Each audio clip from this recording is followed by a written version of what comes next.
ఏంటి జక్కన, నిన్ను చూస్తే నాకు ఒళ్ళు మండిపోతుంది. అసలు నువ్వు మనిషివా రాక్షసుడివా?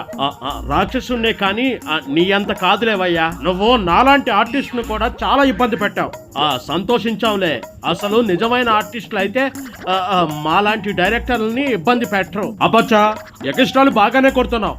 అంటే ఏంటి, నీ దృష్టిలో నేను నిజమైన ఆర్టిస్ట్ ని కాదనేగా?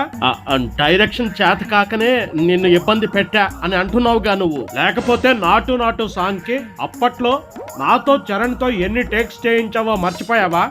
అన్ని గుర్తున్నాయి. 17 టేక్స్ చేయించా. ఇప్పుడేంటి, నాతో గొడవకు వచ్చావా? ఇదిగో కుమ్మేస్తా, నిన్ను చెప్పేది విను. 17 టేక్స్ చేయించి చివరికి 2వ టేక్ ఓకే చేస్తావా? అంటే మేం బాగానే చేసినా కావాలని మాకు కాళ్ళు నొప్పులు వచ్చేలా చేసి నీ కసి తీర్చుకున్నావు. మీరు ఇంకా చించేస్తారు అనుకున్నా. అంతకన్నా బెటర్ లేదని 2వ టేకే ఓకే చేశా. అగౌరించవులే, ఏదో పెద్ద పెద్ద మాటలు చెప్తున్నావు. నువ్వు వెయ్యి ఆ స్టెప్ చూస్తాను. నేనేసే లెక్క అయితే మీరంతా ఎక్కడో ఉండేవాళ్లే. అసలు నిన్ను పాన్ ఇండియా హీరోని చేసింది నేనే.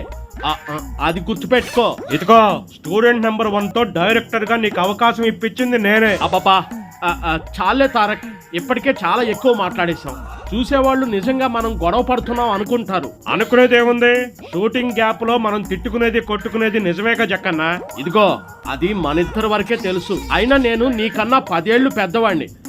రెస్పెక్ట్ ఇవ్వవా నాకు? నువ్వు పాన్ ఇండియా తోపు డైరెక్టర్వే కావచ్చు, నాకన్నా పెద్దే కావచ్చు. ఒకసారి ఈ జూనియర్ స్నేహం చేశాడంటే అంతే, పెద్ద చిన్న జాంతానాయ్. మహానుభావా, నీతో నేను గెలవలేను కానీ మామూలుగా మాట్లాడుకున్నావు. నువ్వు నన్ను ఇబ్బంది పెట్టినా తట్టుకున్నా, కానీ ఇప్పుడు నువ్వు మా మహేష్ అన్నను తగులుకున్నావు. అసలే అన్న చాక్లెట్ బాయ్, ఎండ పడితే కందిపోతాడు. అవన్నీ నాకు తెలుసుగా, నాకెందుకు చెప్తున్నావు మహేష్ గురించి? మమ్మల్ని వాడినట్లు మహేష్ అన్నను వాడకు. పోనీ నీ టార్చర్ ఎక్కువై ఇంటికి వెళ్ళిపోదాం అనుకున్నా, అన్నను సౌత్ ఆఫ్రికా సైడ్ తీసుకెళ్ళావు. నీ మహేష్ అన్న చూపులకి అలా క్లాస్ గా ఉంటాడు. పనిలో దిగితే నీకన్నా మొండోడు తెలుసా? అలా లేకపోతే సూపర్ స్టార్ ఎందుకు అవుతాడు? నాకు అన్న గురించి తెలుసు, కానీ నువ్వే బాగా ఇబ్బంది పెడతావు. నువ్వు మీ అన్న గురించి ఏం ఆలోచించక్కర్లేదు. మహేష్ నాకు ఫుల్ సపోర్ట్ చేస్తున్నాడు.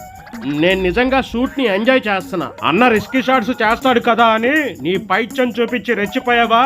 నీ సంగతి చెప్తా. ఇదిగో తారక్, ఇది మా ప్రాజెక్ట్. మహేష్ నేను తీస్తున్న సినిమా. అసలు నీ పెత్తనం ఏంటి ఇక్కడ?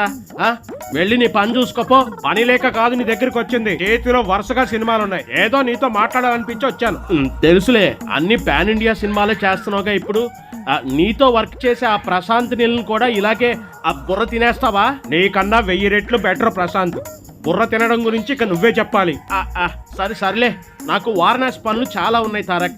ఇప్పుడు నువ్వు నా మైండ్ రోస్ట్ చేయకు. నీ సంగతి తర్వాత చెప్తా. మళ్ళీ నా చేతికి చిక్తావుగా, అప్పుడు చెక్కేస్తా. ఏంటి చెక్కేది? నీకెప్పట్లో ఆ ఛాన్స్ లేదుగా. ప్రశాంత్ నీల్ మూవీ తర్వాత దేవరాటు, ఆ తర్వాత ఇంకో పెద్ద ప్రాజెక్టు.